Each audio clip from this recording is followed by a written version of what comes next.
Hello, on this installment of Reconstruction, I am going over part 2 of my series for Star Wars franchise, at least the overall one I have. So, first off, I want to go with a disclaimer that what I'm about to say, rumors I've been hearing about Star Wars going to the future, and I cannot verify because I have no true sources. These are just rumors I've seen of other videos, and I do not want anyone to think that I'm taking this as like a New Testament level of truth, okay? This is all speculation, grain of salt, but from what I've seen of the actions at Lucasfilm these days, it seems to be the case, and this is why I'm going started these videos in the first place. So with that out of the way, again, do not take these rumors as truth. These are just rumors that I heard. So, and the rumors that I've heard are that with the current president of Lucasfilm, Kathleen Kennedy, leaving, there's talks about using the World Between Worlds style that were discussed in Star Wars Rebels. For those of you who don't know what that is, that's when Ezra Bridger came across a way to a realm that's like in between reality, to where you can basically time travel between different doorways in this reality. And that's how Ahsoka Tano survived her duel with Darth Vader. Personally, I feel like it's a bit like that plot was a discussion for another time, but I still feel like that place was a very unique and creative and great idea, because it still made the Force seem like this mysterious and unquantifiable element to the Star Wars world, and it's just great because it just proves that no matter how hard you try, there's still more things to discover about the Force, and it was unique and different and challenging, and changed like your perspective of it. I thought it was great, wonderful. How it was implemented later on in the series, I'll go over that sometime. I'll make another video about that in the future. But what I'm saying is that right now there's talks about using because there was something called Project Luminous that came out, where they're going to go in 200 years in the past before the movies and discuss and this is Lucasfilm's plan for everything, talk about the past, the Jedi Order, and everything 200 years in the future, where it's basically like cowboys pioneering the Old West, and the Jedi are going to fight this group called the Nihilists, which is a non-species selective organization of people who just raiders that if they can't have it, then they're going to make sure you don't have it either. Which, okay, helmeted warriors who raid things, that sounds awfully like the Mandalorians, and it seems like people at Lucasfilm don't really know what they're talking about when it comes to that. And that right there is the first issue, because right there it seems like they're already trying to rip off the Mandalorians when you barely had a chance to really explore the Mandalorians, especially in 200 years in the past. Second, your narrative choice of location and time is a very bad idea, because you just paint yourself in a narrative corner. Because why would we feel like we're investing in these characters when in just a generation or two away, their legacy is going to get wiped out by the Empire? So the stakes are not as high as you think they're going to be, despite whatever design choices and changes in philosophies that the Jedi Order want to experience. It makes it a rather moot point, because at the end of the day, what they accomplished there is going to become all for naught, and because you know how it's going to play out in just a short amount of time, relatively speaking, to galactic terms.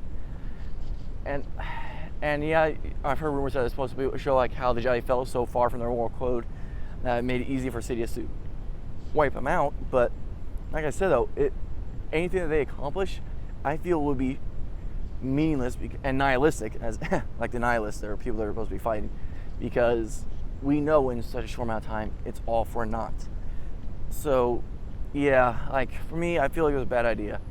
Now what they could do, and this is now my idea of what can be done to creatively reconstruct, instead of like going to the past and wiping out the sequel trilogy, because like I was going on before, they were going to talk about the World Between Worlds. They were going to go back in time, like Rey or someone else, and go back in time and wipe out the existence of the sequel trilogy. Now, I will be the first to admit that I am not a fan of the sequel trilogy, because, like I said, as I said in previous videos, I am a huge diehard fan of the expanded universe lore, especially because people bent over backwards in every little story that was told. They made sure that it stayed relatively within canon with each other. The only difference was the Mandalorian's story arc in the Clone Wars series compared to Republic Commando, which book series, which that right there, I feel like needs to be talked about later on in the future. But I digress. What they could do though, instead of like going back in time and reboot retconning, because to me, retconning, especially with time travel, is a lazy way of sweeping under the rug mistakes that were made by previous incompetent writers, and it shows incompetency also on the current writer's part when they just try to sweep it all under the rug and say it didn't exist, don't worry about it. The only time it worked though was for the Avengers Endgame. Even then they were talking about repercussions and results of that. So, but at the same time, you're trying to wipe out entire trilogy sequence, and I just feel like all the hard work the cast and crew put in to those trilogy is an insult to them. That's undeserving, because their work should be recognized even if they had a bad leadership in place when making these films. What should be done to fix this is, instead of focusing on 200 years in the past, why not 200 years or more in the future? What I mean by that is, have it set so far in the future where you know for a fact that none of the characters of the sequel trilogy exist anymore, or if they do, will be more creative ideas I could probably come up with later. But have it set, like, for example, 200 years in the future, and you, from this amount of distance wise, since there's nothing going on that's planned ahead of time, you literally have a fresh blank canvas of storytelling. And what you can do with that is that you could divide up the known galaxy of that into 3 separate sections. You have the New Republic, you got the Imperial Remnant, and in areas, the lawless regions owned by cartel, smugglers, bounty hunters, unclaimed colonist lands, neutral zones basically. And from there, that way, because Star Wars is one of those things where the villains were equally loved as much as the heroes. So giving out like a third each to the Republic and Empire is a way of showcasing more potential storytelling from those areas, those regions. Now, what you could do for a idea for a trilogy movie is have it start off on a random planet, like a pure fantastical fictional place that looks like something from Dragonlance series or so forth, or even Willow, if you want to add in like LucasArts, not the actual planet, world that Willow's on, but something that you think is a fantasy world with magic and animals and stuff like that. And you can have the main character be a child who, let's say in her pre-teens, boy or girl, doesn't matter, and have them like do a very improbable way of escaping from authorities for stealing food. And you can make it like Jack Sparrow levels ridiculous, because I'm not too uncertain that he was not force sensitive himself on some of those movies that he pulled off. Anyway, so next is, as that child is enjoying the spoils of war, that child, I'm just going to say she because I don't care about boy or girl of my character, but when I visualize it, I see a girl, so I'm just going to use that as a tail, okay? Anyway, you see her like eating her spoils of victory as she escapes authorities, and in the horizon you see like this, she sees a metal dragon land near the ruins outside on the outskirts of her home. So curious, she goes over there and investigates, and as she's investigating the hole that the dragon landed in, she slips and falls into its gaping maw, which turns out to be a cargo hold door, and she hits her head on some crates and she passes out among the cargo. Come nightfall, an individual walks away from the ruins and boards onto the starship, because that's what the metal dragon was, and it takes off back into space. Around that time, that's when, as soon as he goes into hyperspace, that's when the main character wakes up and realizing he has a stowaway, and seeing the scarred and ragged look of her, figuring out that she has no home to go home to, this guy, who turns out to be an archaeologist for the New Republic and researching Jedi lore, decides to take her on under his wing. So, and it turns out that her planet was a unclaimed, like lost planet to civilization that from hundreds of thousands of tens of thousands of years ago, and he was researching Jedi culture in those ruins, and because he's a researcher for the New Republic.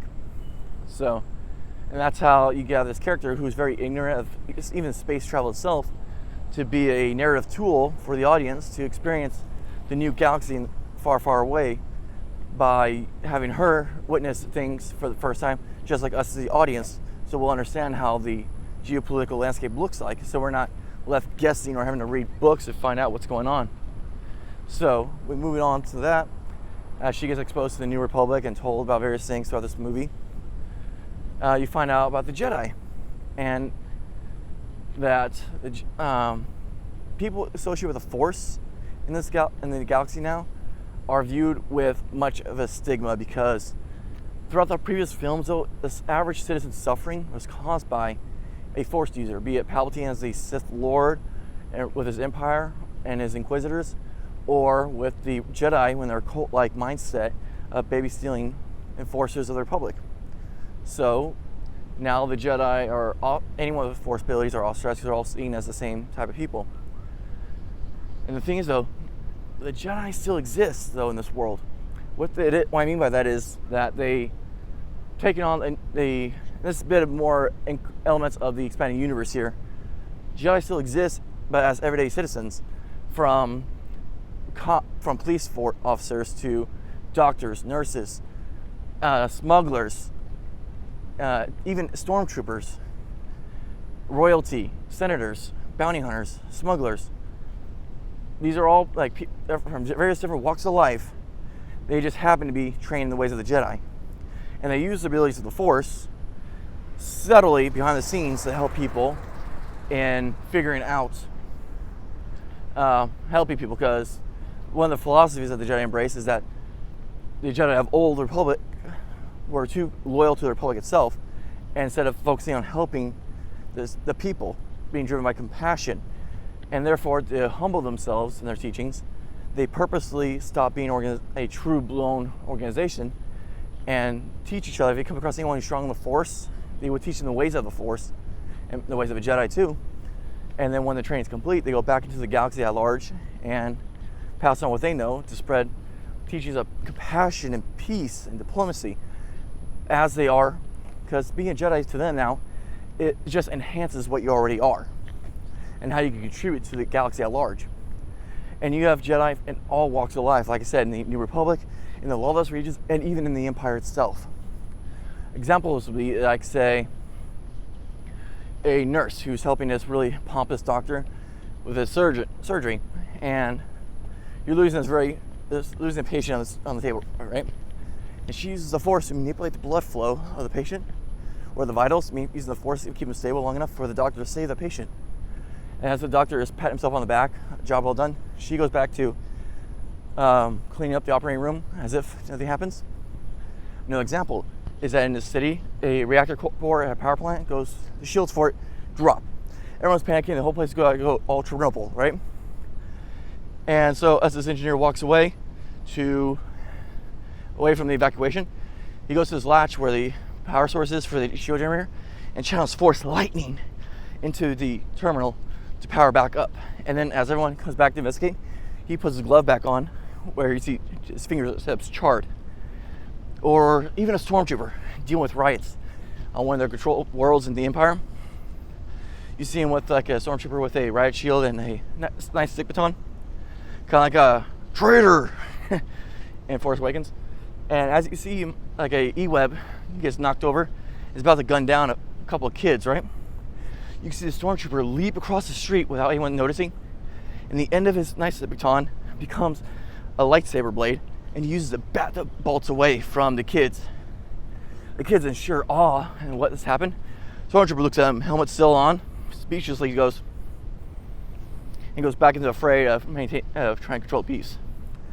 Or a Wookiee who is like a forest ranger and is going to save a kid who's been kidnapped by a creature. And he follows the tracks to this crevice in a giant tree.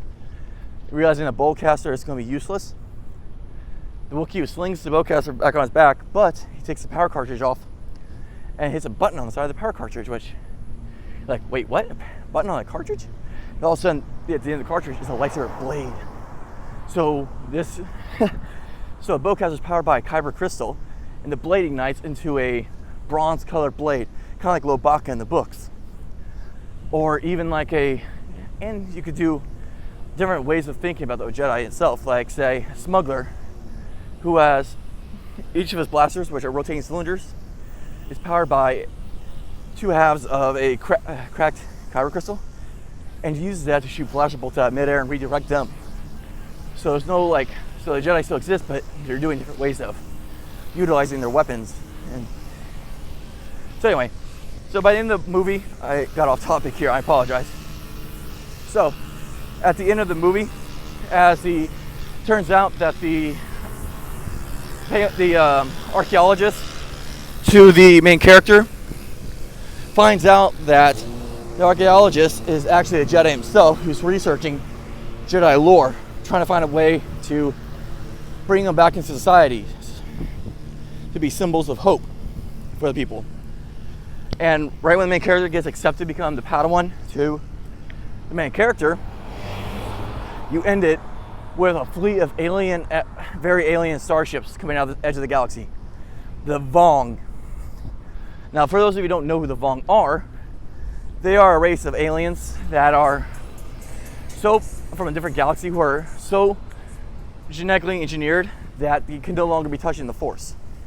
And everything about them is genetically augmented or created. Their starships are living creatures, their armor, their weapons, all genetically created, engineered bioweapons. So, boom, right there, war starts, and you get a new trilogy of the Crisis. Second film is going to be a MacGuffin chase. So that way, through the research of her master, the main character comes across a device that was made by both Sith and Jedi.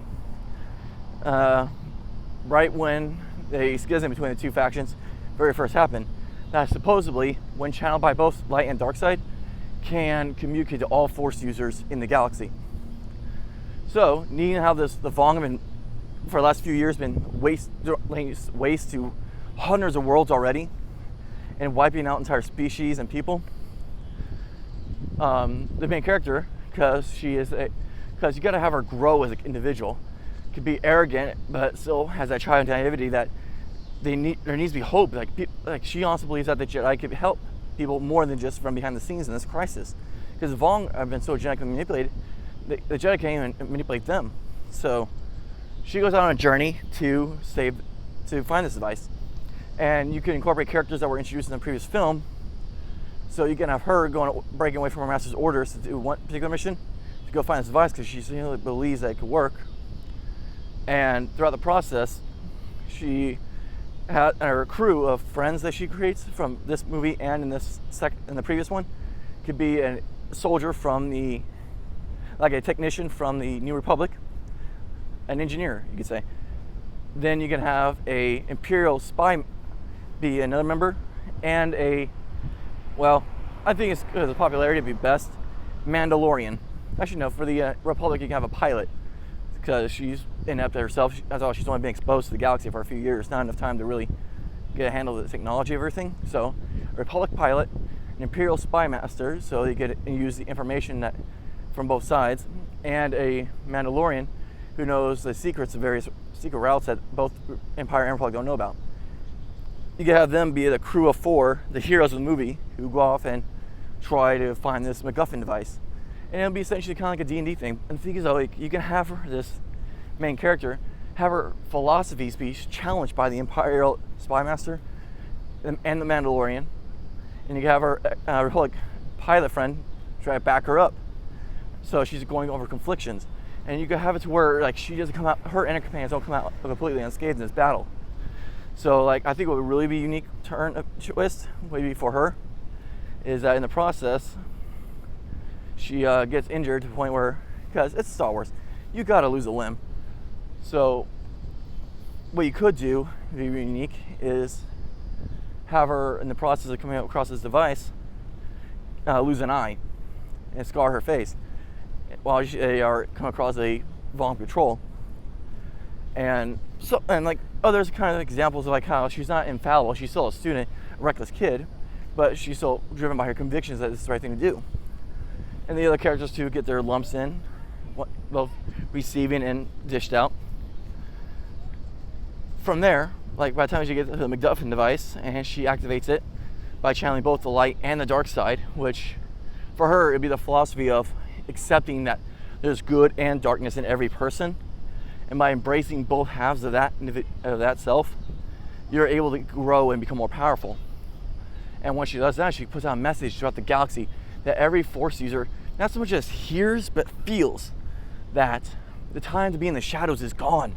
Like, the Jedi were always meant to be symbols of hope to the galaxy, to help those who need it, to be the strength of those who have none. So, she gives out her message all through the galaxy. You could have this as the ending scene of people from all walks of life, like, say, like a prince from a royal family who's used to being pampered and spoiled, goes into a battlefield where his filthy common servants are being chased out by the Vong, and he activates a